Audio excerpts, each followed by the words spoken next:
which YouTuber would you box? Oh, man. I would box.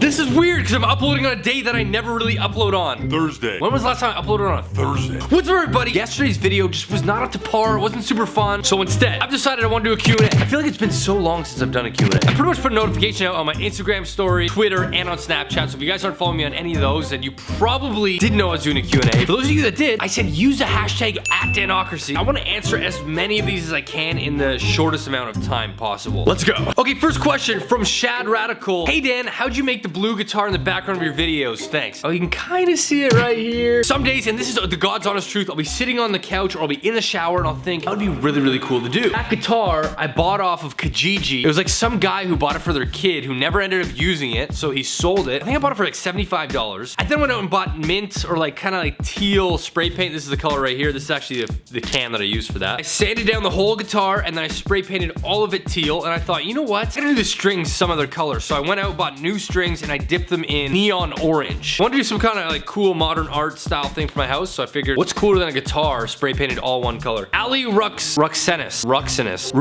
I don't know, guys. I'm gonna butcher every username. When are you moving from Toronto? I recently got back from San Diego, California. I was there to look to move there. In a nutshell, I basically realized that right now is not the time for me to be there. I love the city of Toronto. This is my home. I'm totally happy being here. I am a dual citizen, so at any moment I could move to the United States with no issues. But I just feel like right now it's like not the time. Maybe in a couple years I'll be down there. Cameron 0987. If the hockey trip wasn't a scam, do you believe that your hockey career would have taken off? For those of you guys that are completely unaware of what this question means, I've got a 4-part story time series on my channel where I went to Europe for a hockey tournament. I don't want to spoil the story, so if you guys would like to see that hockey scam story, there'll be a link in the description down below for the first episode. To answer your question, no, I don't think that trip like stopped me from being the best hockey player ever. I knew I was never gonna make like the NHL or anything like a high level hockey. It was a cool opportunity to play in Europe. That's what that was. It's just unfortunately it turned out to be a huge scam. Ashley Toes.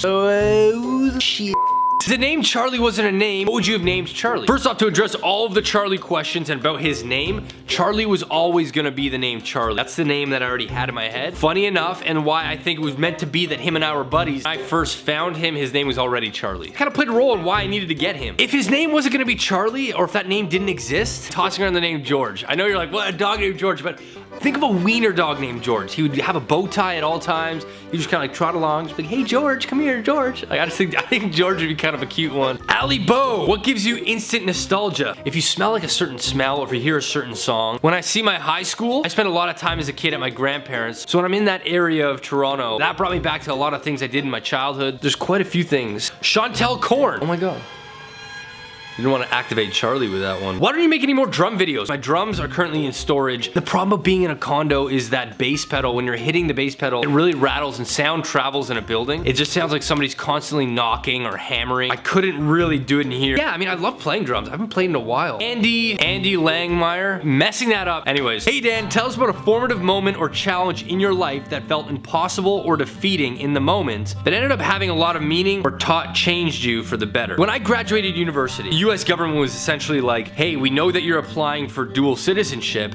You either come and live in the United States for 30 consecutive months, or we take it away from you. I didn't know anybody in Texas. I had a girlfriend here in Toronto. When I went and lived in Texas, it was a very challenging and difficult time for me. It totally matured me and grew me as a person, realizing life is so much bigger than where you are right now. At any age, you can get a fresh start. Texas really showed me that you're not stuck in whatever you think you are right now. Your brain might tell you that this is your life and this is the life you were given, but you can literally change that at any moment. It's just scary. Karago33. Some people believe that if life has no purpose, then there is no reason for living. What do you think? Deep question. These are all such serious questions, guys. I've been in a place where I felt like life had no purpose. I was not happy. It was the saddest I've ever been in my entire life. So for me, I never look at life as having no purpose. You can really make life have no purpose just up here. I personally stay as far away as I can from that sort of thinking. I think everybody on this planet has purpose. So many people that undermine their skills or their talents or their worth. I think so many of us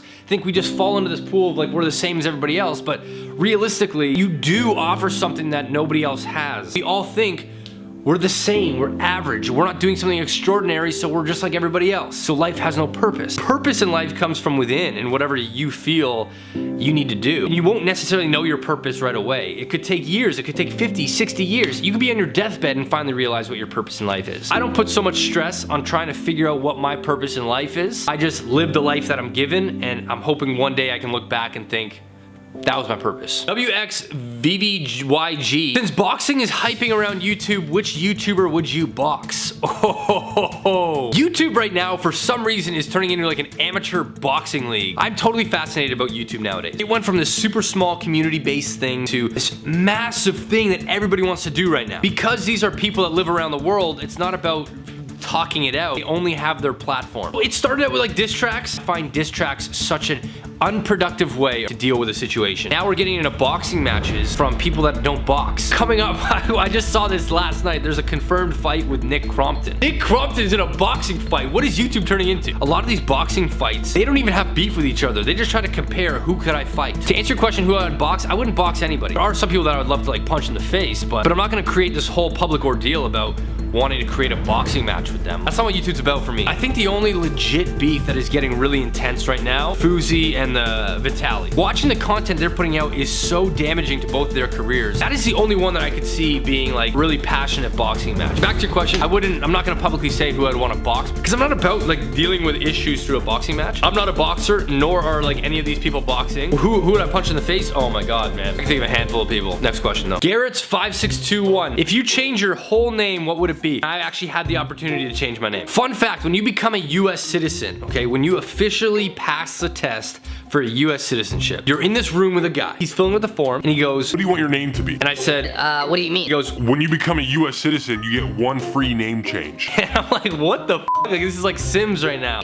No, we'll keep it as Dan Roto. Like, I could have changed my name to like Max Steel. Dinkly Diamond. Dinkly Diamond, no way. Basically, I had the opportunity to change my name. I didn't because, oh my god, would that be a mess. Parker C. Dog, what's your favorite nickname people call you? Good question, probably Huge. No, I'm just kidding, nobody calls me Huge. Like, the only person that really has nicknames for me is my dad. Growing up, I was always called Dino. I'm telling you, my dad has like 20 different names for me. You know what I'm thinking? Holy crap, it's like a therapy session. I just realized maybe that's why I have so many names for Charlie. He was named Corn before, and now I'm calling him Cup Noodle. And when I was in San Diego, I was calling him Manny Pacquiao.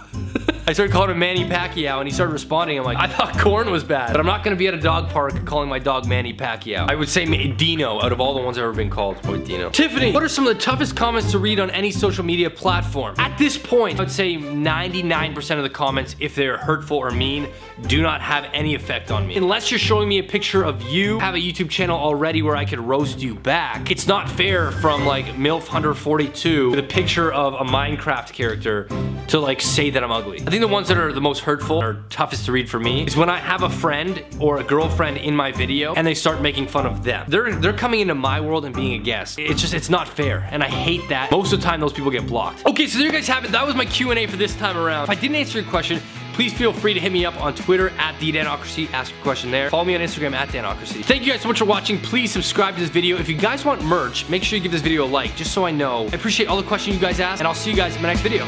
See you guys later.